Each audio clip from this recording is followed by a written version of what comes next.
گرەی ڕۆژنامەوانی کار و چاڵاکیەکانی دەستگای گشتی کاروباری مین بەخێربێن سەرچاوان دیارە ئەوەی ئێستا کە بە داتا و زانیاری باسی دەکەین بریتیە لە کار و چاڵاکی لە پرۆسەی مینپاچی لە هەرێمی کوردستان بەم شێوەی خوارەوەیە. ڕووبەری گشتی پاکراو لە هەرێمی کوردستان لە مین و مەترسیەکانی تەقەمەنی پاشماوەی جەنجی 627,049 مەتر دووجا. ژمارەی مینی لە ناوبراو 2008 مین لە ناوبراوە. مینی لەوانە لەو ژمارەیە 1928 مینی دژە کەسی بووە، 8 مینی دژە تانک بووە. تەبعاً بێنە بەرچاوتان کە دەڵێن 2008 مین لە نێو براوە، یعنی 2008 کارەسات چارەسەر کراوە. یعنی 2008 مەرجی شاراوە چارەسەری بۆ دۆزراوەتەوە لەلایەن دەستگای گشتی کاروباری مین. ژمارەی چێلگەی مینی پاکراو 23 چێلگەی مین پاک کراوەتەوە. ژمارەی چێلگەی مین ژمارەی شەڕگا واتە چێلگەی مین نییە، بەڵام جێگای شەڕ بووە، جێگای شەڕ و پێکدادان بووە، 7 شەڕگا پاک کراوەتەوە. ژمارەی سوودمەندان لە بەرنامەی هوشیارکردنەوەی ئێمە کەوە ئەرچی دووەمی ئێمەیە کە هوشیارکردنەوە بە ئاگاهێنانەوەی خەڵک لە مین و مەترسیەکانی مین.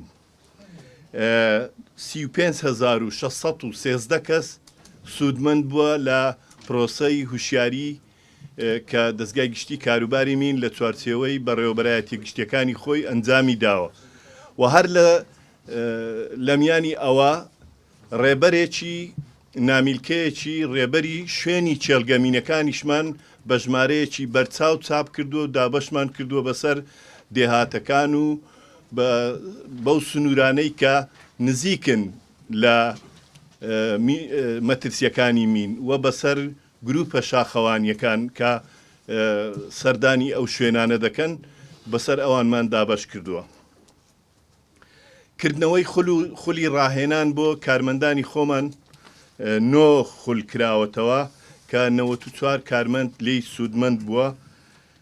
بەرکەوتوو بەداخەوە ئەوە ئەرچی دووەمی ئێمەیە کە پاڵپشتی قوربانیانە، بەڵام بەداخەوە بەرکەوتووی مین و تەقەمەنی 42 کەس بووە لە ساڵی پار کە دەکا ئەم ڕێژەیە لەو 42 کەسە 19 کەس جانی لە دەستداوە، 23 یان کەمەندان بوون یان بریندار بوون.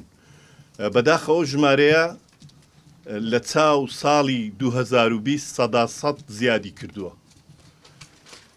مۆڵەت پێدانی گروپ کۆمپانیا و ڕێکخراوەکان یەک ڕێکخراوی تازە و نوێکردنەوەی مۆڵەت بۆ کۆمپانیا و ڕێکخراوەکانی کە لە بواری مینپاچی کار دەکەن 13 5 ڕێکخرا و 8 کۆمپانیا، لەوانە هەم کۆمپانیای بیانی تێدایە و هەم ڕێکخراوی بیانی تێدا و هەم ڕێکخراوی لۆکاڵیشی تێدایە.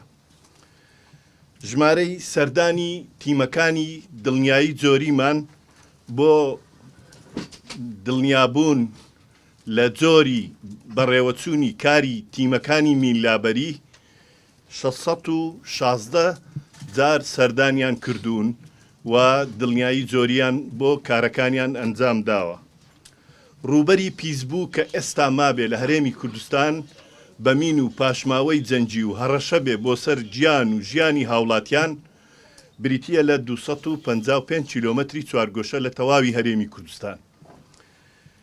و ژمارەی چێلگەی پیسبوو بە مین و پاشماوەی جەنجی 3321 چێلگەی مین بە ناوچەی شەڕگەشەوە ماوە لە هەرێمی کوردستان کە ئەمەش هەڕەشەیە بۆ سەر گیان و هاوڵاتیان گیان و ژیانی هاوڵاتیانی هەرێمی کوردستان.